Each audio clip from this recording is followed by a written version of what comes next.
And hey there, hi there, ho there, and a gracious good Saturday morning to you. Welcome back to another exciting edition of the Cardinal Couple Radio Hour podcast, where we bring you the joy and excitement of UofL women's athletics, and certainly some very exciting things have gone by in this past week. We'll talk about those with you today in our hour or so here with the podcast. We got a full house today, all five participants on board to discuss the various things that have happened. And we had some fun stuff happen this week. We got Case Hoskins in the house. He did the article today at cardinalcouple.com. Make sure and go check that article out because Case wrote about softball, tennis, and some other things. Case, softball off to a start. Maybe not the start we wanted to see, but they're playing, bud. Yeah, a start. That's a way to put it. It's a short season, kind of. It'll be really jam-packed, so there's a lot of opportunities to bounce back from the rocky start that they're off to, but they're underway right now, so they'll be right back to it to try and shake off the woes from yesterday. Yeah, doubleheader today. Got Jared Anderson, sore back and all, joining us today. Are you like on the recliner or laying in bed doing this today, Jared? Jared decided to be a good Samaritan yesterday, and his back is suffering for it. Yeah, they didn't do a good job clearing out the condominium apartment complex that I live in over here. So when I got home from work Thursday, to help some of the residents in this area, because most people are retirement age or up, cleared off some of the stairs and the parts of the parking spaces because our little snowplow came in, and instead of moving all the excess snow somewhere else, they just lined it up along the parking spaces to trap some cars in. And coming straight from work, I didn't do any stretching, and now I'm feeling the after effects of it. There you go. Tylenol and bourbon helps, sir. So you're welcome to do both during the show. Not too much bourbon. We don't want you, We'll see on that one. Daryl Faust in the house. Daryl did some stretching this morning, not to do anything except wake up with, but Daryl, you had a busy Friday article there, man. There was all kinds of stuff going on. I know, and I can't keep up with it, with the schedule changes and see new seasons, softball getting underway and already seeing some cancels and some postponements on that. It's kind of hard to keep up with. I need to get my big calendar back out and write it in pencil. Yeah, you can use that calendar you got for me there. You want to do that, Yeah, get some use out of it. Haven't made it out to pick that up have to yet. start over 3 or 4 times. Jeff McAdams in the house as well. Today he was talking about the joy and wonder and the benefits of electric vehicles today. Jeff was filling us in on everything that's going on with his and how it's performing. Good stuff, huh, Jeff? Yeah, it's great. I mean, I've talked about my EV in the past, and it's great in snow and ice. You just turn on the heat in it a little ahead of time, and I'll do it even before I get in the shower if it's a big buildup of ice or something, and get out to the car, and it's completely clear and ready to go. It's great. Jeff is clearly in a different tax bracket than the rest of us. Well, I do okay. I live comfortably, so. I'm just waiting for Ford to come out with the F-150 electronic vehicle, and then I'll probably join. Yeah, EVs are becoming more and more affordable all the time. I was a little ahead of the curve. I admit that I have been blessed in a number of ways in my life, and was able to get ahead of the curve on that. So I can remember when you got that vehicle and actually took Sony and I for a ride in it. Remember, we were at the Crescent Hill radio function. Yep. And that thing accelerated so fast it gave me whiplash. Yeah. It was amazing. So good things there. As for me, kind of a busy latter part of the week after battling snow the first part of the week, clearing cars and stuff like that. Had a lot of stuff going on. As we had softball happening, basketball happening, lacrosse happening. Most of those turned out fairly well. Some not so good, but we'll get into all that later on today. We break into our normal scheduling and Twitter information where Case, the schedule's picking up a bit for you, son. Yeah, that's certainly one way to put it. I have to scroll down on my computer screen to be able to see all of one day's events. So That's where we are. This is a good problem. Yeah, we it love is. this. Yeah. Except for Love some of this. the events just say canceled under them. Yeah. Never mind. The first thing on the schedule here is swimming is at the ACC Championships for the women's side. They're currently sitting in third place. That event started at 11 a.m. today for the prelims and will be airing on ACC Network Extra with the finals going on at 7. Softball, like we mentioned just a little bit earlier, is underway against Virginia right now. That game started at 11 as well. They have a doubleheader as they're taking on NC State today at 3 p.m. To try and salvage something. It's odd. It's a doubleheader, but it's in 2 different locations. Oh, so it is. Yeah. It's so odd. They've got video listed for this Virginia match, and I assumed there would be some for the NC State match, but with it in different locations, maybe not. But probably, since there was video for yesterday. So be sure to follow along with that. Baseball will get their season underway at 1. Canceled yesterday's game against Bellarmine due to weather, but they're on the field today. Volleyball was scheduled to start their season this evening at Lipscomb, but the ASUN decided to screw with their conference schedules, shifted a match to this weekend, and so Louisville volleyball got the boot. And then men's basketball, presumably, you can never tell, will play UNC tonight at 6 p.m. in Chapel Hill. They've already had to leave Syracuse and come back. Believe it at about halftime. Right, yeah. And maybe not even then, right? Right. Tomorrow, women's tennis taking on Boston College at 11 a.m. They started their season with a nice win over Syracuse yesterday. Started their conference season, I should say. Softball at 11 as well, playing Virginia in Raleigh instead of Durham. They're just bouncing all over the place. Yeah. Then baseball with the second game of that series at noon. Men's tennis taking on Wake Forest in Winston-Salem at 1. Women's basketball with the revised tip-off time against Florida State at 2 p.m. That one's on the ACC Network Extra only, and then the radio as well. And baseball finishing up their series against Bellarmine at 3:30 tomorrow afternoon. Monday is an off day, but Tuesday you get into the midweek baseball schedule. They're taking on Eastern Kentucky at 3 p.m. on Tuesday. Men's basketball against Notre Dame at 7 on the ACC Network on Tuesday. Then the men's team for swimming heads to Greensboro for their ACC championships, starting on Wednesday going through Saturday. Track starting on Thursday for the indoor ACC championships and going through Saturday. Men's tennis taking on Notre Dame at 4 on Thursday. And then as we move into Friday, and I have to scroll again, swimming, the women's team will head to a qualifying meet for the NCAA championships. Starting on Friday, baseball taking on Western Illinois at 3 p.m. in the first game of their series. Women's tennis at North Carolina at 3 p.m.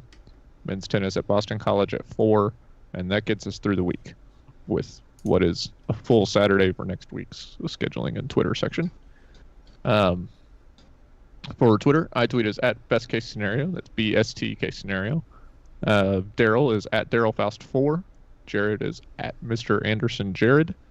Paulie as at Cardinal Couple, and Jeff as at Jeff McAdams and at Card Couple Radio. So there it is. It was fun. I need a drink of water. Yeah, absolutely. You need a 5-minute cool-off period, too. Yeah. Yeah, I did a workout during that case. Absolutely. How's your back feel? You good? Just gotta stretch it out and I'm alright. Stretch out before you do this stuff, Case. I did shovel my sidewalk in like 20 minutes yesterday for the heating and air guy to be able to walk on it, but that was a little bit brutal. Not so you or your wife could, just, Well, we don't need the sidewalk. We just walk. Just go out through the garage. There you go. And you've got that garage, which is a plus, I'm sure, if you can get a vehicle in it. That's the key, being able to get a vehicle in the garage. But, yeah, we had a lot of good stuff go on this week. We'll start it out with women's basketball, as we traditionally do. The Cards, we're back in action Thursday night, going to Pittsburgh. That's right, Pittsburgh. And playing up at the Peterson Event Center, a place I've had the fortune to attend events in there before. Kind of a smaller crowd. They had listed the attendance at 500. The Panthers coming in bottom echelon of the ACC. We're kind of fired up to play the Cards, though, as was obvious from the get-go. Louisville getting a strong second half on this one, though, and ended up winning this game 82-58. A nice victory for Louisville. Daryl, you had the write-up on this. Some of the things that stood out to you in this one? Well, first off, how close the game would have been in the first half had Liz Dixon not taken over that first quarter. She was like 5 for 5 with 10 points, and the Cards were winning the quarter 17-9. And, you know, Pittsburgh came out and won the second quarter, so if had that not have happened, it might have been a little more scary at halftime. But I don't know what Coach Walls gives or says at halftime breaks, but there's some sort of energy that they come out with in the second half, and it was almost like it was a different ball game. The Cards scored 28 in the quarter, which is like more than I've seen in a while in a quarter. And you know, and all I can think about, we had a Dana Evans in the post game, but I kind of wanted to hear from Mikasa Robinson because it was kind of like the Costa show.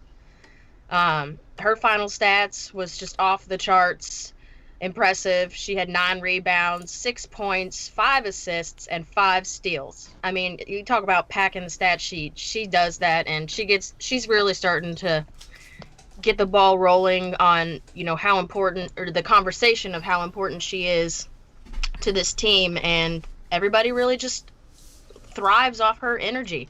I mean, she could not be in the vicinity of the ball, and if there's a loose ball, she comes out of nowhere and she's on her knees for it. It's just it's so much fun to watch her energy and the way she can get the ball back in the offense's hands. And 5 steals. I mean, come on, y'all. That's absurd. She had more steals than Pittsburgh had total. I think Pittsburgh ended up with 3 steals. So it's the team's really starting to click. I also noticed Olivia Cochran got in some really early foul trouble, so her size wasn't on the court much in the beginning of the game. So we saw really early minutes from younger players for U of L. So I think other teams in the conference and the country are going to be a little scared once we wrap up this regular season and start looking at the postseason.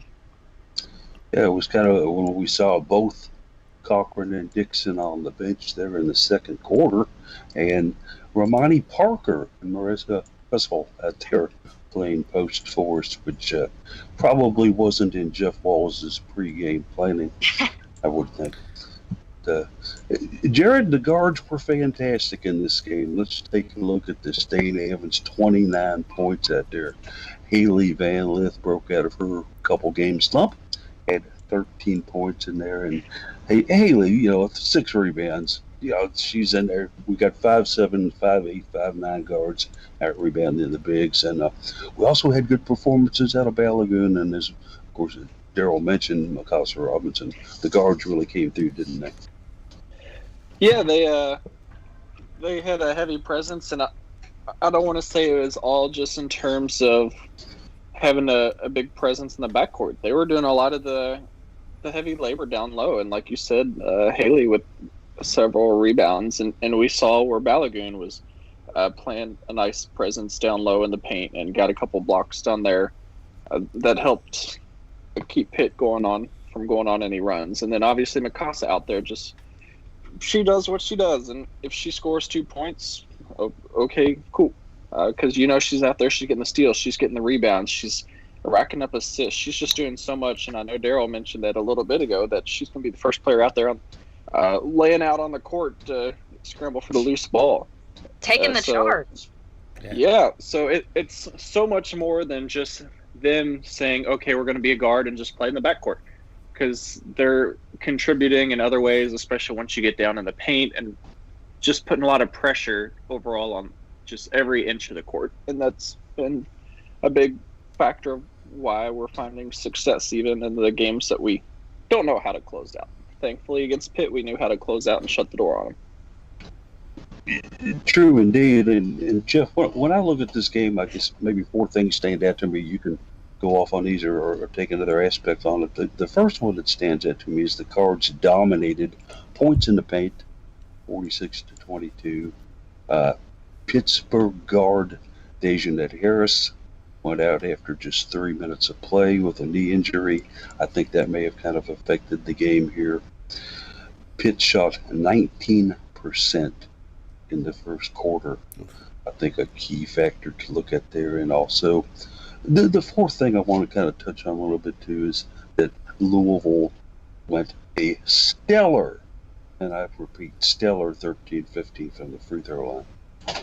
Yeah, that's great. And I don't think you can really understate how much of a blow losing Dejounette Harris is for Pitt. She's a very good player, really kind of the backbone of the team in a lot of ways, but only played 3 minutes before hurt her knee a little bit and went out. Obviously we hope she's okay and returns to play as soon as possible. But that didn't help Pitt, right? They're up against one of the top teams in the country that are maintaining that top 5 ranking. That's going to be a challenging day for them regardless, and then to lose Dejounette Harris is just a real blow for them. So that sucked for them. I got to feel for them a little bit. I want to call out a little bit, and we've talked about Mikasa Robbins several times. Of course, I've been a big fan of hers for a while.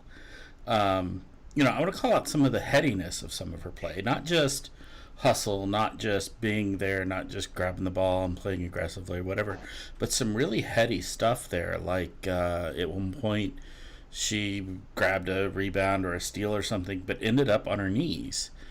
But she was dribbling the ball, and she kept dribbling the ball and recognized that she could stand up and run with it. And normally you get down on your knees when you have the ball, you're in a tough situation. You got to get a pass to another player off because you can't get up off your knees. That would be considered a traveling.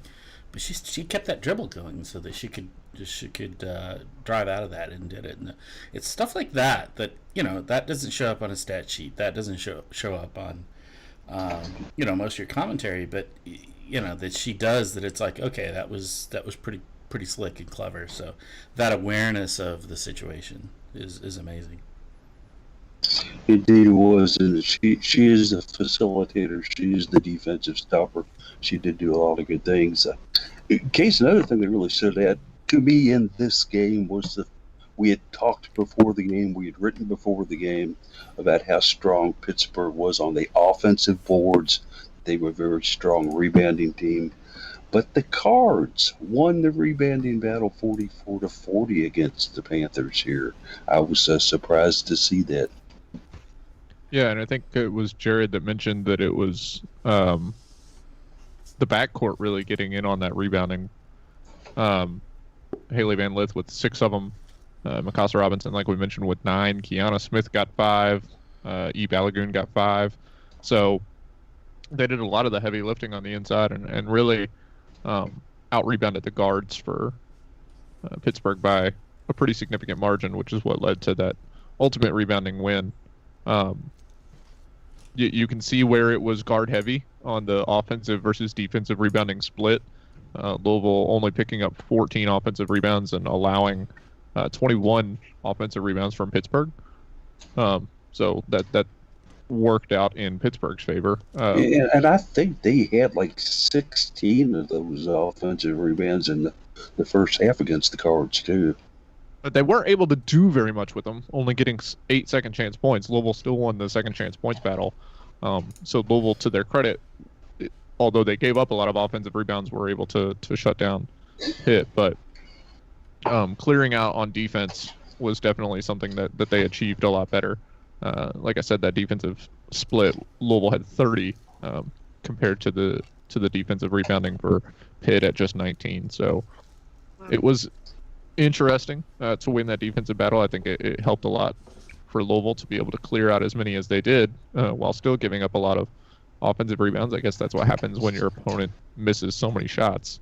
But like you mentioned, it played a huge role, and this final score is a little bit deceptive because of how close the game was there at halftime. Could have been a little bit further apart if they'd counted that 3, but yeah, that was something I was going to mention to Daryl. We had 3-point shooting was not spectacular for the Cards. They went 3 for 16. And when you consider that Dana Evans went 3 for 5, that means the rest of the squad was a collective 0 for 11.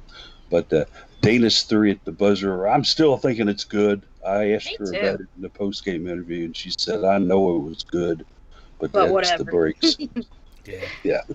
I don't think it was. Yeah. I think it was a The good call. three-point They came shooting up was- with. See, I The disagree with you, shooting was Jeff. That ball atrocious. was good. But Dana's performance was great. Well, what's going on with the 3-point shooting, Daryl? Do we have anything to worry about here? Now, I remember thinking like after the last pause for the program that the team didn't have their legs, but I think we found out that the pause this week was related to somebody who wasn't a player, correct? Correct. Yes, it was staff member. Yeah, Yeah. it was unnamed staff. Yeah. This one, the three wasn't falling. Kiana Smith was just way off Thursday night. She was 0 for 5, and it just wasn't falling for her. But I do remember thinking that, okay, the shot's not falling, but we stopped doing it. Except for, I think, right at the end of the half, right, that one that Dana chucked up should have been the first one for the Cards, but whatever, we'll just have to wait till the second half to get a 3. But sometimes they just don't fall, and you just got to find other ways to score. And like you said, the free throws were there for the team. And there was one other thing I wanted to say about just players and their awareness, because I think Coach Walls really gave Mikasa a lot of credit in her basketball IQ out there on the court. I felt like we saw what do we call her? A Haley Van Lith that is a student of the game. I think I saw something different from her this week, because in the last couple weeks she has not been, scoring as much as she would like, I imagine. Her stats are kind of ugly if you look at them in the attempts versus the made. And this one was different because I felt like she didn't even take her first shot attempt until like the third quarter. And I just felt like I saw a player that was like, okay, my shots aren't falling. I'm going to find a different way to contribute. And she did on the rebounding and the assists. And I can't remember if she had ended up with, a couple turnovers. But, I just think I saw her resist taking a shot and try to find an open shot too. So I just wanted to give her a shout out on her basketball IQ. But, thank the Lord for Dana, because, when she takes over a game, it's obvious. It's like she's the only player on the court, in my mind. I could watch her zoom from end to end and completely control everything that's happening on the court. She can see somebody who's behind her at the other end of the court and know it, like if they're going to come up behind her and stop the shot. Dana Evans is on a different level right now, and Coach Walls really got into it in the post game about how her performance isn't even going to make an ESPN ticker. She's literally probably one of the best players in the country right now, and think about if it was somebody on the men's side doing what she's doing right now, it would be all over ESPN all the time, and on all the talk shows and everything. They would be putting this man in your face of he's going to be the next NBA star, blah blah blah. But Dana's going to be, a star in the WNBA, and it won't even make the ticker. Anyways, piggybacking off Coach Walls' rant, which I wasn't expecting, by the way, but No. I'm sure it was awesome for Dana to hear him stick up for her the way he did. But another great night from Dana. She's going to break that career high one of these nights. She's getting stuck on 29 points. Yeah, Coach was rather harsh on ESPNW, maybe for very good reason, based on the things you said. But I certainly didn't expect him to kind of explode on them right away. And he was doing it with Doug Feinstein, too, on the post-game audio chat, too, that we had. And Doug Feinstein, of course, obviously, or Feinberg, excuse me, obviously an ESPNW writer from time to time. So kind of an interesting sequence there. But Jared, somebody who wasn't having trouble with three-pointers, was Gabby Green and Jayla Everett of Pittsburgh as they went a combined 7 for 12 from the three-point range. And Gabby Green kept them in this thing in the first half pretty much, didn't she? Yeah, I wouldn't say she was either perfect or maybe missed one the entire first half, and that allowed them to push back despite having an injury to a starter. And I didn't think we were playing horrible except in terms of rebounding, but those offensive rebounds that Pitt got and just passed it back out, and they were knocking down their shots on the threes. And it'll add up quick. I mean, if you're going down the court to score 2, and every time they come back and they score 3, I mean, you do the math, and in the long run, they're playing catch up, and you got to give them credit. They're playing at home. It's late in the season. They're not in a position to make the tournament. What do they have to lose? Go for it. And that's what they did. They said, let's have fun and let's play our game and continue to try some stuff out to see how effective it may be. And they learned that they're a good 3-point shooting team, and I think that's going to carry them into next season as well. Jeff, let's take a look at what Jeff Walls takes out of this. What does he kind of talk to the team about based on this as they get ready to play FSU tomorrow? If you're Coach Walls, what do you say to the team about this performance? I think you got to look at the team and say what's been going on in the first half of these games. Several games recently, they've come out flat and had to almost rescue the game from just not playing well out of the gate.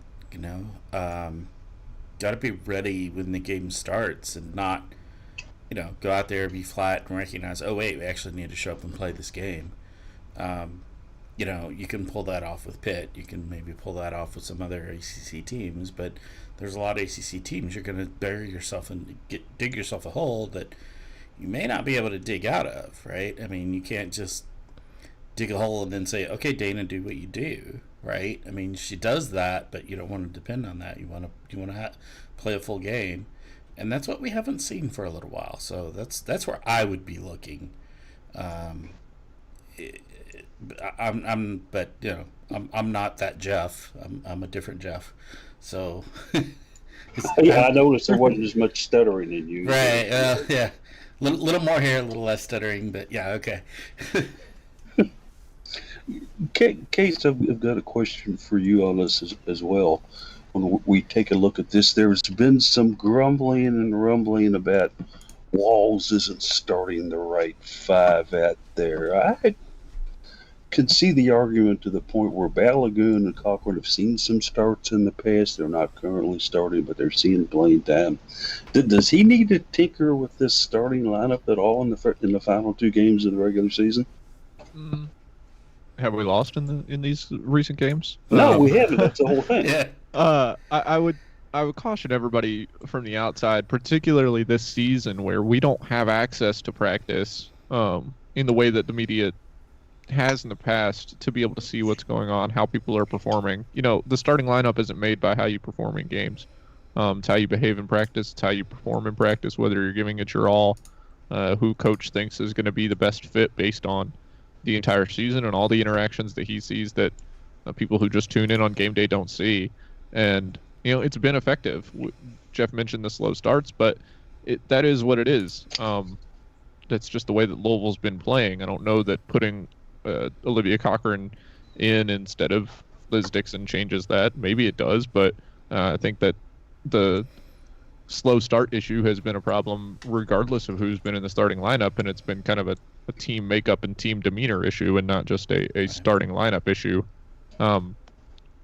Earlier on in the season, everybody argued that Mikasa Robinson needed to be getting more minutes because of the spark that she provided to the team, and now that she's starting and getting a lot of minutes, people are mad that she's starting because it's not the right starting lineup. I mean, you can't please everybody, and I think that Jeff Walls is not out to please anybody except the people who want to win, because that's his intention, is to win, and he doesn't really feel like he needs to make friends of the fans along the way with his coaching decisions, because when they result in a team that's excited to play and loves to play for each other and loves to play for the University of Louisville and is winning games, I don't think there's any issue with the starting lineup. If they come out and lose the next 2 games, then sure, maybe you need to look at the starting lineup moving into the postseason. But for now, if it ain't broke, don't fix it. Why does the starting lineup matter so much, though?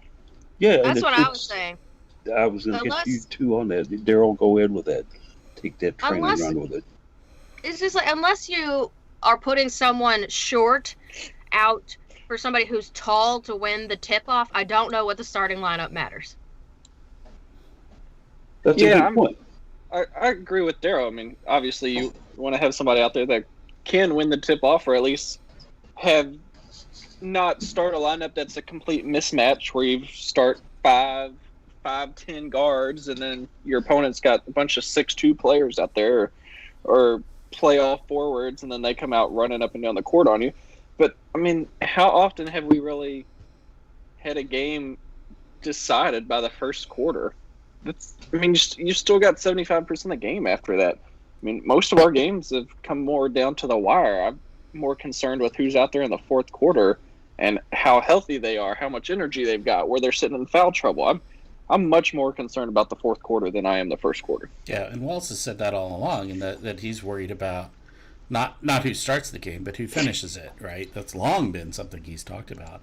And, and yeah, I do agree, obviously you want to deal with the tip-off, and you don't want to have a complete mismatch, but we also see Mikasa Robinson out there who, you've got commentators and Walls saying she can guard anybody 1 through 5. And we've seen her down guarding against post players. Right? She's what? 5? I shudder when I see it, but yes, we've seen it. Yes, but she does it, and it works, right?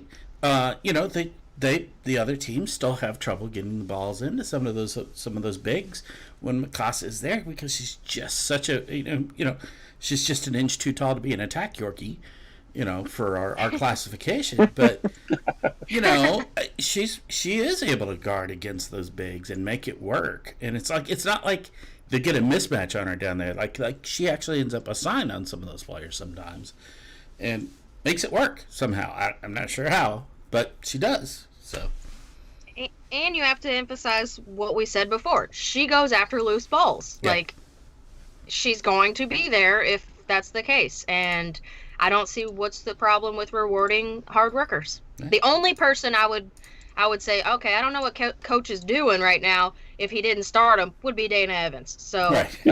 Yeah, true. Yeah. And even if he did do that, I'd wonder what he had up his sleeve. Yeah, I think there was a reason. It would have to be we're playing a high school team or something, maybe. I'm going to also point out real quickly that Elizabeth Balagoon seems to be doing well in her role off the bench. 24 minutes, 10 points, and she had 5 rebounds. So she's not sulking, I do not believe, by not starting. So good things out of this one. The Cards go to 20-1 overall, 13-1 in the ACC, dropping Pitt down to 5-10, and 3-9. It looks like Pitt is pretty much destined to play in the lone Wednesday ACC tournament game in Greensboro. Most likely, that's the only game that day.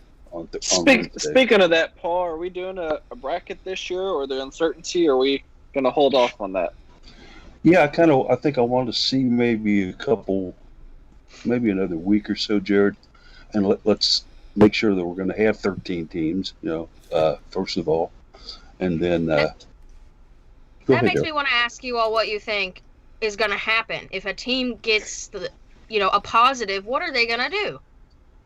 Like, you know what I mean? You have these timelines. Are they just not going to be able to play the rest of the tournament and forfeit their spot? Or I just don't understand what they're going to do. I don't know. Yeah, because if you take a look at it, let's say, okay, Boston College let's just say, for example, is going to play Pitt opening day, okay? And let's give Pitt the win and move them on. Then all of a sudden they test positive going into Thursday action. What do you do then? Do you look at Boston College and go, okay, Pitt can't play and you all came in second in the two-way game. Go ahead and play them. Yeah, don't go home yet. Play. What do you do here? What's the contingency plan? If you've got 4 teams that are going to be sitting out waiting to see the first 2 rounds of action, what if one of them comes down positive? Let's see, for God forbid we come down positive.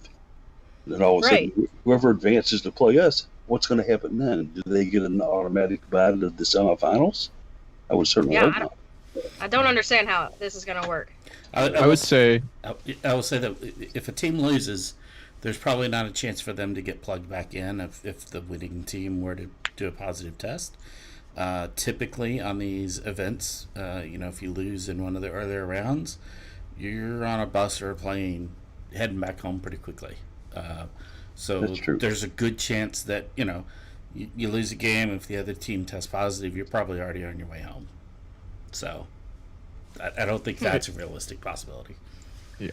Professional It's in the tennis ACC's has had that before, some issues where, and that's more injury related. And you'll see in some of the, not as often in the Grand Slams, but in some of the other bigger tournaments, and you'll see a player may win their match, but they might get hurt, and then they're unable to continue forward. And it's just basically a scratch. It's like in horse racing, it's a scratch. You don't fill it in. It's just a vacancy, and But in somebody the horse is racing, getting Jared, no, in the horse racing, if a horse scratches and if there's an also eligible list, then you bring in one of the horses from the also eligible list to play. Okay, could we equate teams that have been defeated as being also eligible? No, because you got knocked out of the tournament. You're not I eligible think anymore. once you lose, I think you're lost. You've Okay. lost, and you're just done. Because I think you're going to see too much pushback. Let's say, for example, the team that loses, but then they get the call, hey, the team you just lost to can't continue playing. We want to bring you back in. Let's say that team then comes back in and defeats their next opponent. Well, that opponent's probably going to be throwing up a pretty big fit right there, which you shouldn't lose in the first place, but I think they may have a valid argument as to why they shouldn't have had to play them. I think we've got a Rubik's Cube here, guys. Really good. We'll just twist it and see what happens. And tell nobody to consider going home before Friday, depending on how bad it got beat. But we'll see how it works out. There's still even questions about, do we want to have a tournament? Some of our even local media is saying, do we want to do a championship tournament for a conference? What if something happens in it where we can't go to the NCAA? Well, okay, fine. That could happen regardless of the virus, okay? That's not a factor to me. You go ahead and play your conference tournament. And I guess just to answer your question, Jared, yeah, we will throw something out there for the readers and listeners as well. A contest to see who can be the king of the ACC tournament selections. Title, I think that you kept the stats on it last year. Who won that thing last year? I can't even remember. Oh man, I gotta go back and look. See, there you I go. have a new computer. Come on. I will keep Jared busy for 23 minutes now trying to research that. There we go. But great stuff on basketball there. Certainly Florida State coming up. We'll just I haven't done a lot of preview on Florida State yet. I know they got beat pretty badly the other night against a Georgia Tech team that's definitely got some skills, no doubt there. Do we have much to worry about but FSU, Daryl? I'm not sure we have anybody to worry about anymore, Paul, really. Okay. I just feel like this team will take on any opponent. They want the best, but they'll take what they can get. And, I haven't had much time to do a preview on specifics, but I know that Florida State's going to come out and, they're taking on the number 3 team in the country, the best in their league, and they're going to give it their best. I mean, we saw the best from Pitt. I mean, I know the second half doesn't show it, but Coach Wall's definitely credited about how much fight they had against the Cards, and Florida State's going to give it their all too, considering they've kind of had the Cards number in the last few years.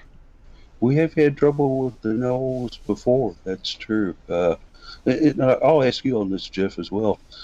FSU doesn't have Sue Semrau on the bench coaching. That's a big key for them, I think. But do we have anything to worry about going down to Knowleville and playing down there in Gainesville? Yeah, Tallahassee, excuse me. Yeah, Tallahassee. Yeah, you can never take a night off in the ACC. You just can't. We saw how Louisville came out and played in the first half against Pitt, and Pitt held with them for a long way because Louisville didn't show up in the first part of the game. We talked about that earlier. You have to come up. You have to play the game. You have to take it seriously. FSU is a pretty good team. One of my articles earlier in the season, I talked about how they had all the question marks, including that they don't have Semrau on sidelines this year, taking a leave of absence to care for her mother. There's a lot of question marks. There's still a lot of question marks around FSU, but I think they've showed that they're playing pretty well, and you can't take a night off. You have to show up and play, or you're going to be in trouble from any team in the ACC. But for a team like FSU that shows that they can, they don't always, but can show up and play a pretty good game, yeah, you got to take it seriously. A team I don't think will make the bye to the quarterfinals, but will probably be playing second day, but still a team to be scared of a little bit there, I do believe. I'll agree with you on it. All right. Anything else on basketball before we moving on, kids? Yeah, I got your answer. Look at how fast he is. Okay, give us the details. Yeah, it came down to we had two picks finish at 10-4. Nobody picked NC State to win. Dave Watson and Daryl both went 10-4 in their ACC pick'em. The tiebreaker came down to Davo put his in a couple hours before Daryl did, so he walked away with a $25 gift card, and then we gave Daryl the $15 gift card. I got a gift card? Apparently to Panera Bread somewhere. Oh, okay. I got it. Apparently you didn't get it or spent it, or maybe I did not get it to you. Maybe We're talking about last season? Yeah, may not have gotten it with all the COVID stuff suddenly shutting everything You got to think down. how long ago that was. Yeah, because I was down there when I came back in. Everything was shut down. Yeah. Yeah, and I was actually sick for a week after that too. Yeah. Doesn't it feel like that was just yesterday, the end of last season? It's insane. Not really to me, no, because I had one of the worst drives back from Greensboro I've ever had in my life. Sweating and throwing up and everything else. Oh, gosh. Well, that's back. We lost to Florida State then too. Yeah. Didn't we? And I didn't even stay for the final game. I felt so bad the night after I woke up the next morning, and I was just like, just get what me did out they of serve here. You? I don't know what it was. Sony seems to think I had an early version of COVID. I don't think it was that. I think probably it was just the stress of 3 or 4 days being down there and doing everything and running around, and I didn't get much sleep the night before, and maybe the food was bad over at the Greensboro Center. I don't know. But that was the most miserable 8 hours I've ever had in a car driving back. That sounds awful. Yeah. We're glad you made it. I'm glad I made it back too, and if I did not get you that gift card, I will make sure that we get you a gift card on that for sure. So sweet, what an awesome Saturday morning for me. Yeah, if you can go to Panera, or maybe you want it somewhere else, I don't know. We'll get you one somewhere. Maybe one for Dairy Queen or something. I don't know, whatever you like. Give me some blizzards. Get you some That's right. We've had plenty of blizzards. Thank you very much. Yes. Make your own blizzard. I'm ready for some warm weather, not blizzards. Yeah. A big win for Louisville lacrosse on this week as well as they took on Colorado. The Buffs came in a Pac-10 opponent, 12 opponent who came in ranked 24th in the nation. Louisville kind of played back and forth with them for a while before jumping out to an 8-4 lead and then taking the game 12-9, a little bit of a nervousness there in the second half, but certainly a great performance at Alley Hall. Rachel Floric in goal as Scott Teeter gets his first top 25 win here in his 4 years at Louisville, and also a big, huge win to even the record at a 1-1. Who wants to start on this one? I'll throw it up in the air. I'll go. Yeah, I didn't get to watch this one because of the game time, but I think we've just over time since when Teeter stepped foot on campus, don't forget that he had to do a complete rebuild with this program, and a full rebuild, including new coaching staff and having to recruit almost a brand new team, is not something that happens overnight. And we're finally starting to see he's bringing in his players, his recruits. They're learning his system, and they're finally at the point I think they're trusting his system, and that's the big thing here. Where they're just going all out with what he wants to do, and it's starting to pay off. We saw some matches last year that came down to the wire. I think was the Duke, maybe we fell right at the end or in overtime. They're gradually getting better, and I think we expected to see that. This is about the time where it's kind of like that make or break how good this team and this program could be, and they did it. I think they shocked a lot of people in the lacrosse world by coming through and beating Colorado, and obviously Colorado is not prepared for that at all. And you can't say, oh, we had the weather to our advantage, because they've had similar weather as we do. And then Florida came up and still kind of cruised along there for a little bit at one point too. So I think they're just finally getting back into the swing of things after doing a complete rebuild, and it's just going to keep going up from here. And Jeff, it sure doesn't hurt having Rachel Floric back between the pipes, does it now? Yeah, vacuum cleaner back there, sucking up everything. I did not get to watch this one. I don't have a stat sheet in front of me, but lots of saves accredited to her. I do know that. Obviously you don't want to depend upon that, but it's pretty nice when you have somebody like that between the pipes. And certainly the graduate seniors did some very, very wonderful things for the Cards this year. She's been back there doing all kinds of wonderful stuff on the defensive end. And has got a good crew in front of her, too, I think, as far as things go. She's got some good defenders that are out there. Teeter playing actually more younger players than we've ever seen out there. But this back and forth game blew out to an 8-4 halftime lead, as I mentioned. We actually increased that to 10-4. And then the thing I hate most about lacrosse case is the yellow card penalties, where they kept putting our players on the bench and Colorado kept knocking the lead down. Yeah, I mean, that's just a risk you take in a sport that has time penalties like that. The teams are going to get the power play sometimes, but sometimes it might feel a little bit unfair. But that's why you have to practice, your power play kill. And Louisville, unfortunately, was just not able to, complete that effectively. That's just the way it goes sometimes. But they were able to hang on to that win, and not let it rattle them too much. I think when we saw in the Florida game, they were playing close with Florida for a long time until Florida got a couple of goals off and kind of shot Louisville's confidence a bit. Fortunately, Colorado started to try to come back, and Louisville was able to just put the clamps down and continue to put up a good offensive performance that they had done for the rest of the day. I think it was really big to see them not win on draw controls, and for Colorado to have many more pre-position shots, but Louisville to force Colorado into a lot of turnovers and ultimately won the shots on goal battle by 6. So it was really good to see their offense get the ball forward and get into a position where they could score and then score in the way that they did, despite Colorado having a very good goalkeeper who ended up with more saves than Florek did. And a crucial goal by Caroline Blaylock and Alex McNichols, too, at the end. The score was 10-8, and I was getting very nervous. Boom, Blaylock, then boom, McNichols. And it's all of a sudden 12-8 with about 3 minutes to go. I felt a little more comfortable at that point in time.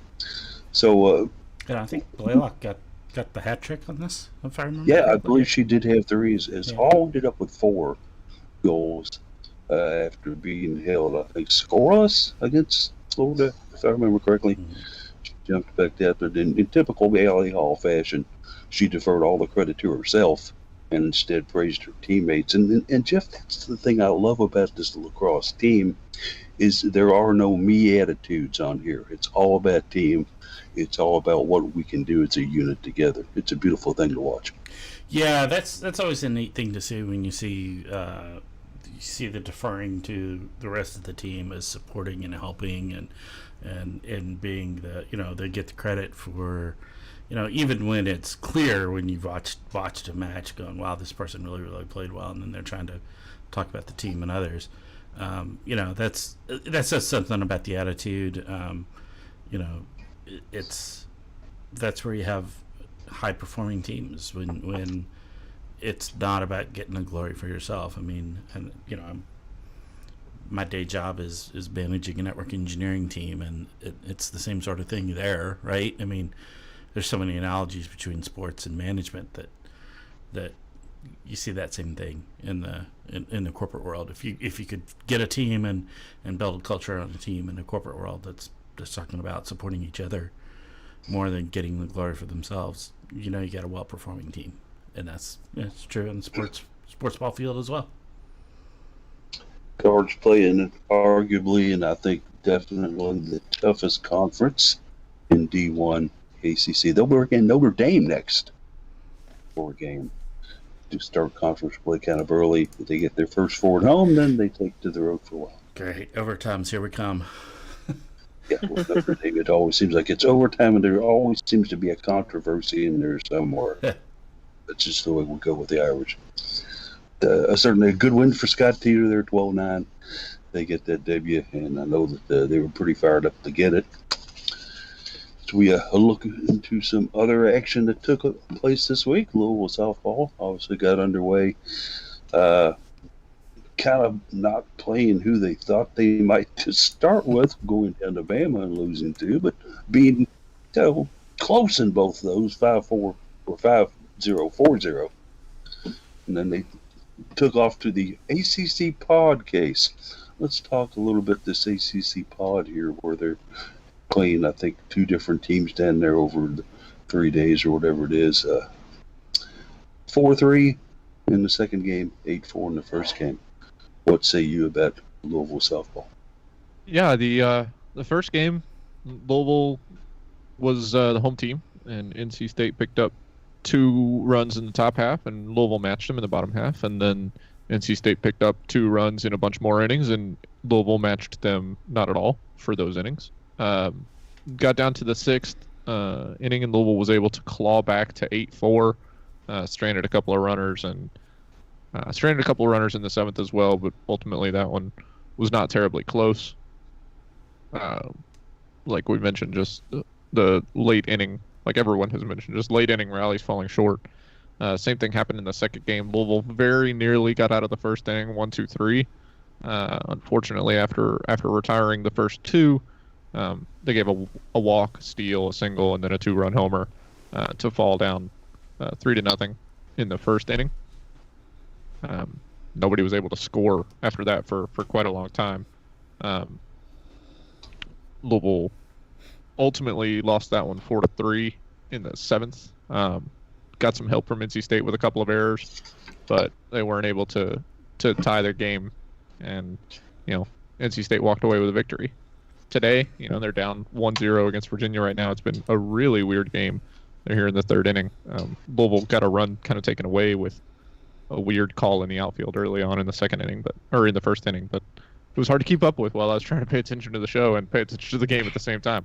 Whose field is that on? Whose field is this on? Yeah, in Durham. That's not clear. Okay. It might be Duke. I was looking at the schedule. Here's the funny thing. It's in Durham for this Virginia game, and then they'll have to go to Raleigh, which is a 30-minute drive, to play NC State again. Yeah.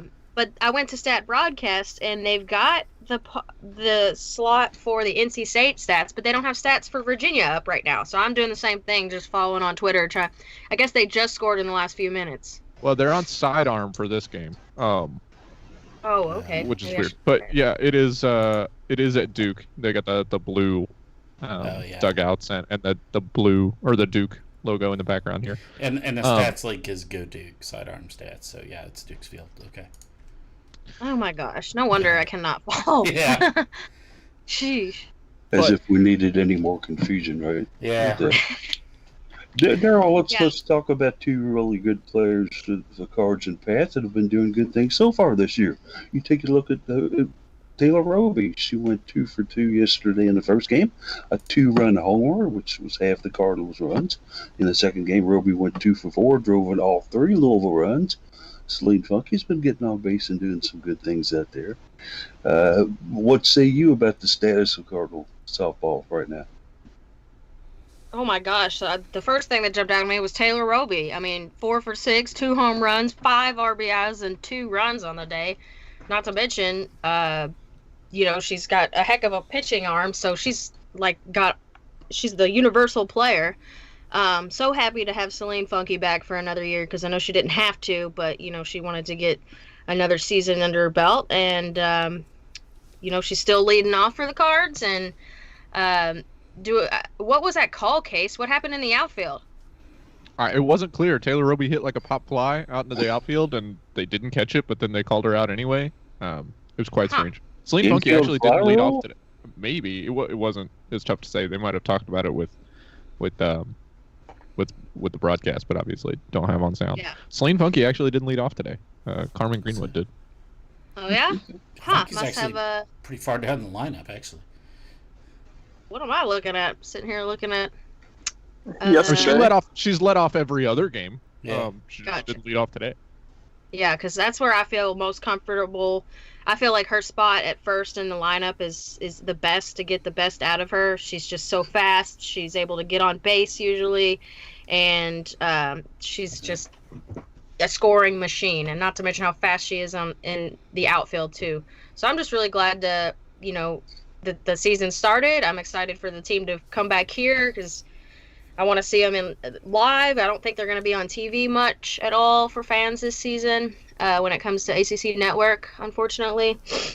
That could change. That could all change, daily. We know that. So, fingers crossed everybody's just healthy and we get a healthy roster for the entire season. And I really want to see how this team can perform because, a couple years ago, they did better than they were supposed to. And then last year got taken away from them, and I really think that they have some things up their sleeves and might be able to get some really good wins this season. We haven't seen any yet, but everything is a big question mark when it comes to scheduling. Yeah. So most of the conference games, and maybe all of them even, will be on ACC Network Extra. The NC State game, for example, later today in Raleigh, is going to be on ACC Network Extra. If you go to NC State's page, it does show that. So it doesn't show up on ours for some reason. But yeah, it's that extra thing. I don't feel like a lot of people have extra available. Yeah, it is the streaming. It makes it a little harder for sure. Yeah, you just got to watch ESPN. Boom, there it is. Yeah. ESPN app. Yeah. Jared, this team has started slow in the past, but they've come back and done good things. Should we be overly worried about the slow start to this season? I wouldn't be.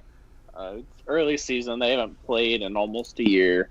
Their opening weekend went up against a top 10 team, and they lost. But it's going to happen. It's expected. Lacrosse kind of had that same issue where they started the season against the top 10 team and lost too. And then you're traveling on the road and these constant schedule changes and adjustments and, we're going to have to go here versus here now. That's tough on a team when you're already on the road. They're still kind of finding themselves. And other than Celine Funky and Maddie Newman, you've got a pretty young roster out there. You look at Roby would be one of the more experienced players at this time, and she hasn't really seen a lot of action with the Cards. One full season plus an extra month of play after that because of last year's cancellation. So you got a lot of players you're still trying to learn and adjust and just grow it, develop. It's going to take some time, and I think softball's not in a full rebuild like lacrosse was, but you're at the point still where Holly April's trying to bring in her players and get everybody adjusted to her system. So in a way, it's similar to lacrosse. It's just going to take a little bit of time. But I think they've got some talent on their team this year, especially when you look at Celine Funky and Taylor Roby. And I think we've had some solid players with catcher, with Cassidy Greenwood and Rebecca Chung kind of alternating in the pass back there. So give it some time. And I think when we see them at home in March, we're going to see a different team than we're seeing right now. And I do hope that we will have a somewhat, if limited, at least fan capacity for the games at home. I don't know if they're going to go by any standard 20% rule. I don't know if they're going to shut it down like they've done with baseball early, except for family and friends. I'm not really sure how they're going to work that, and I especially don't know how they're going to work it with the media, whether, like, lacrosse basically has nowhere for me to go this year. So I'm watching everything on TV. or on the internet. I don't know what softball will set up like. I know that they've got more room than lacrosse, but I Not a don't know lot, if though. they'll be able to. Not a lot, but certainly you and I have been up there, Jeff. Daryl, you've been up there as well. There's the main room, and then there's a kind of control room off to our right, and then there's the broadcast room on the far right. But I think if they call the games at home, that could be open and a possibility. I'm just not sure how they're going to work it, but I know you're anxious to get out, Daryl. Jared, you are as well. You're probably pretty secure, I would think, being out on the field and take pictures. And don't. Yeah, I already told him I don't need a spot in the press box other than just to sit in my bag, because if it starts to rain or something, I don't really want all my equipment getting wet. Now, the media situation, maybe it's better just because you've got a little more room to spread out, and you've got a couple levels, so you could put a couple people in the second row. In terms of fans, I think you're in a better spot, though, because you've got the entire outfield to berm. Yeah. And not only is it just one level, but you've got several levels, so people, instead of having a pile on top of each other, you've got level 1, level 2, level 3 that people can still spread out and have a pretty clear view of the game. So I don't think they're going to stress as much with the attendance there, just because you've got the extra viewing room, unlike lacrosse, where the whole side up against Floyd Street's covered by bushes and hedges, so then you can kind of squeeze people in behind the one side of the goal on the south side of the stadium, but even then you don't get a good view of lacrosse from the way behind the end zone. Interesting things to see on that for sure, but we certainly hope it will. At least to close it out, Jeff, let's discuss real quick any volleyball news we need to know about here. No, I think we could probably slide into some final thoughts where I was going to touch on something that's kind of almost volleyball. That'll be fine. Let's go ahead and roll on into the final thoughts, and you can start with that, bud. Yeah, I was going to call out the McDonald's All-American nominations came out. 700 players, I think, total. 2 women's basketball players coming in on that list that I saw. Peyton Verhulst and Sydney Shetland. And then the connection to volleyball is that, of course, Sydney Shetland will also be playing volleyball for us. So, that's the tangent there that I was going for. So, congratulations to those 2, for sure. Certainly, and continued success done. I agree 100%. Case, final thoughts? Yeah, shout out to the tennis team. I wrote about an article today. Starting off the conference season with a win. Conference play has been a struggle for them in the past few years, so getting the win and hopefully getting some momentum and some confidence going forward should help them. Also getting to start every match with a free point, it seems, by dominating the doubles matchups. They haven't lost a doubles point all season. That's correct. Yeah. And they were winning all 3, or they would have won all 3 yesterday if they hadn't. Obviously, if they don't finish the third match, if if the other 2 go to one team. But yeah, doubles teams are playing very well. Syracuse tried to make a comeback in yesterday's match, but if they can win again against Boston College tomorrow, then they'll be sitting pretty nice for this early season. So congrats to them and good luck going forward. Absolutely so. Mark Beckham doing a good job down there with the team this season for sure. Daryl, final thoughts? Sitting here thinking about what my final thoughts are, and I think I'll just give weekly updates on whatever's happening on the show. Call me Kat, because this week they actually had Louie the Cardinal bird on. Kat met a guy at a bar who actually used to be the Louie mascot when he was a student at UofL. And he had some serious injury as a Cardinal mascot. And they had him on at the end of the show. And Louie was wearing the Ollie basketball uniforms. So that was pretty cool. Yeah. That's pretty sweet. Locally based show here with some good reviews from what I've heard. I have not seen the show yet. But set in Louisville, not locally based. Right. Well, okay. The theme line is Louisville. Lots of Louisville references. They pulled out a keychain that was like probably what all of us have, that red Louisville keychain, and that's what got the conversation started. So I love it. Can't hurt. Can't hurt to have anything about Louisville on national television, right? better than what it was this summer when we were on national television quite a bit, unfortunately. Yeah. All right, flip the coin. Who wants to go next on final thoughts? I'm going to go last. Coins in the air. I think it's just Jared That wins. leaves just Jared. Yeah. I think it's just me left. Jared wins.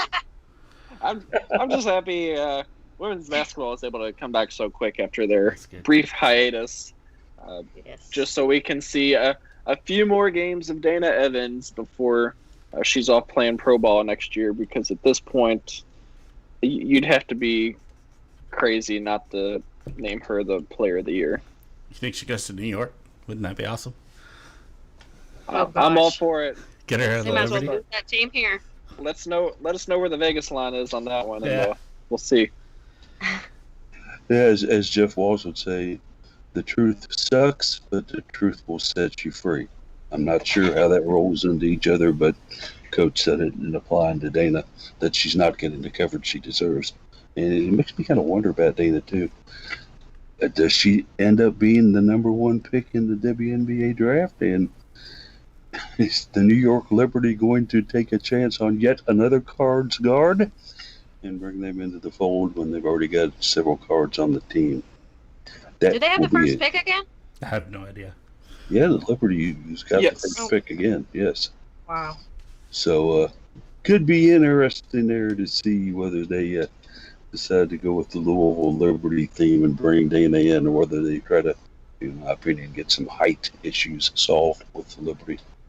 We'll see what happens with that. Final thoughts out of this guy here. I just want to give a shout out to somebody who we rarely mention, but certainly do a wonderful job, and that is the groundskeeping crews down on the Belknap campus.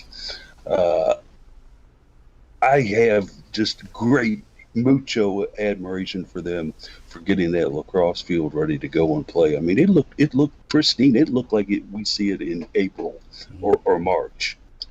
They did a wonderful job getting that ready for the players. The same with the baseball field today.